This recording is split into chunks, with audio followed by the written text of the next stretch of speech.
please indicate you have a question by using the hand raise feature. I'll cue you one at a time. We'll take the first question from Mark Topkin. Hey, Kevin, congratulations. Mark, appreciate that, man. Just obviously the first question, what does it feel like to be going to the World Series? Pretty special feeling. I don't know if I've had many better other than getting married and having 3 kids. This is right there below that. It can't get much better than that. This is a special group to be a part of. You cover them more than anybody. I think you recognize it. It's fun to see them win games and just to be a part of it. And just what about the way you guys went about it? You lost the 3 games. You answered questions about it, for days, and just to go out and take charge early in the game tonight. Yeah, the last 3 days were pretty agonizing. There's no doubt. We definitely added to to all of our stress levels. That's a really good team over there. And to think, it would be wrong of anybody to assume that we were just going to walk through that. But I don't know. I couldn't tell you. I probably would have rather got it done in game 4 or 5 than winning it in game 7. Yeah, I just meant the way you scored in the first inning. You kind of did what you'd hoped to do. Yeah, we need to do everything to support Charlie. We knew he was going to do his part. We were very confident that he was going to come out and letting it rip. As much cushion as we could give him. It was huge to get the runs early.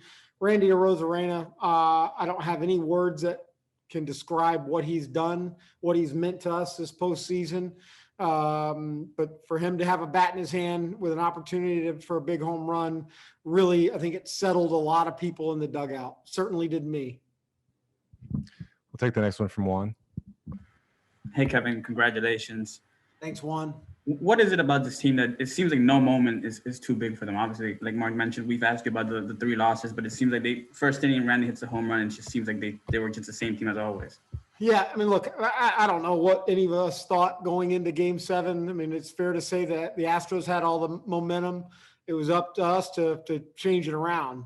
There were a couple key things in that game, I thought, that with Willie's diving play, and then certainly Randy and Chuck. But what it says about the club, we're a really good team, and we can withstand some lumps. All good teams show the ability to rebound, and we did. John Romano. Congratulations, Kevin. Thanks, John. You said at the top that this is a special group to be a part of, and I'm sure every manager of a pennant-winning team would say that. But tell me, what is unique about these guys? What sets them apart from other teams you've been around in the past 20 years? I always use the phrase buy-in. They appreciate what makes us good from top to bottom. And I'm saying front office, scouts, player development, and definitely the players. We've got a tremendous staff that is able to give really quality messages, and we do our best to put everybody in the right position to succeed. We're not a team, KK just said it out there on the field, we're not a team that is built with superstar after superstar. We're a team that it maximizes opportunities and tries to get matchups to help us win games, and we did that really, really well this year. You did a good job last night of appearing to be calm and in control of the situation. What was it like going to bed last night? I didn't. I don't know if I went to bed. It was tough. There's no doubt. A lot of anxiety.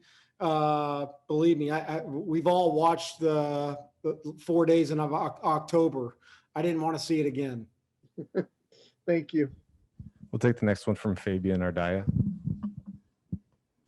Hey, Kevin, congratulations. Thank you. What does it mean? Obviously, some of the big stars of the night, Randy, Charlie, Fairbanks, Anderson, are all guys that you guys have acquired within the last couple of years and sort of been part of these last couple of runs for you guys.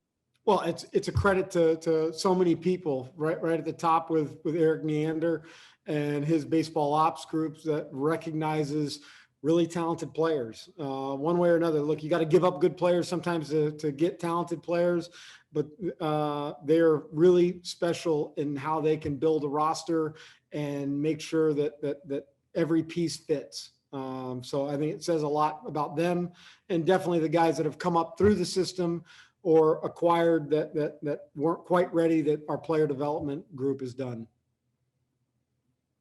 Go to Justin Granite. Kevin, congratulations. Thanks, Justin.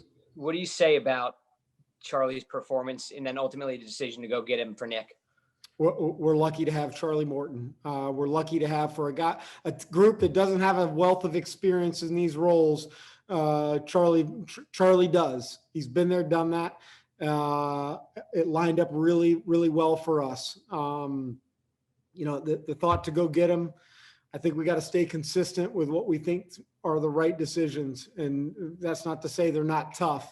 They certainly are, but just so appreciative of Charlie Morton, what he brings to our club on the field, and definitely in the clubhouse. Steve Carney. Kevin, congratulations. Thanks, Steve. I know that a lot is going to be made about Randy's series, but Mike Zunino also had a big part of this, catching 6 of the 7 games and the big home runs that he has hit. You were a catcher. How big was Mike for this pitching staff and for the staff overall? Yeah, I'm glad you said that, because I think Randy, what he did was pretty miraculous. Z's not far behind. Heavy workload, guided our pitchers as well as we could ask anybody. And the bat really came to life and was just huge for us. Big hit after big hit, whether it was a homer, whether it was an RBI single, whether it was getting on base to get something going or a sac fly. He really stepped up for us. We're all really pumped for Mike Zunino. Thanks. Jared Diamond. Hey, Kevin. You kind of touched on this a little already, but I think there were a lot of people that were probably pretty confused to see you go out and get Charlie when you did. He'd just given up 2 hits, including that infield single. So I'm just curious, what was it in the data or whatever you were deciding that was the moment? I think that really defied sort of what a lot of people would have done there. Yeah, I mean, without getting too in depth, I mean, it was pretty simple. 3rd time through.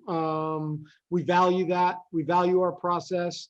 Michael Brantley is as talented as a hitter as anybody in baseball. And if you give him too many looks, he's going to get you. The leverage at that point might not have been any higher in the game with first and third, and had all the confidence in the world that him not seeing Nick for 2 times, it was a better matchup. It's no discredit to anybody.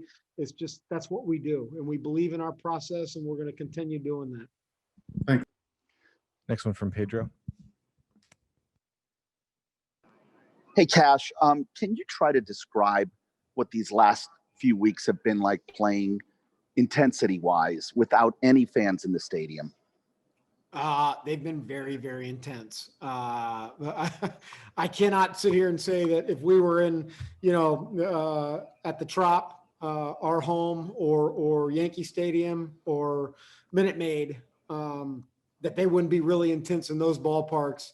But the intensity of what our players show and what the opposition has shown has made everything very, very tense for all of us. So you credit the people here that work at Petco Park and did a tremendous job, and all the people that deal with the acoustics. It gets loud. No, there weren't fans.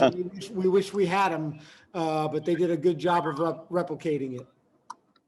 Thanks, man. Go to Stephanie Epstein. Kevin, you've talked about getting, buy-in from your players. How do you cultivate something like that when you're occasionally asking them to do things that might feel uncomfortable?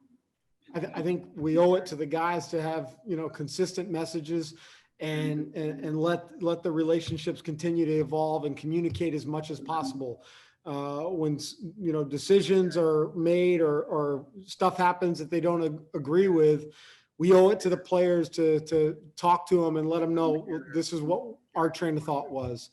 But it doesn't happen everywhere. It's these guys that understand, and I think our coaching staff is just remarkable at how they go about approaching and building those relationships. So there's so much trust involved. Did you have a conversation with Blake last night to that end? I did not.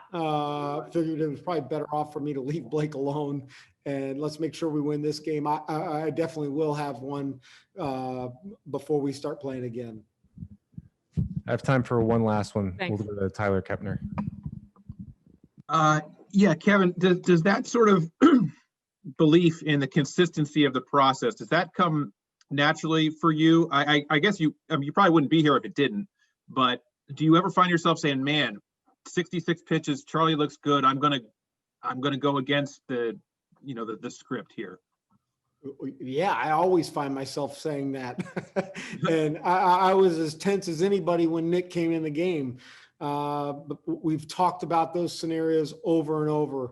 And, we try to listen so much with all the information that's presented and value it to varying degrees, and just felt that was the best decision to make.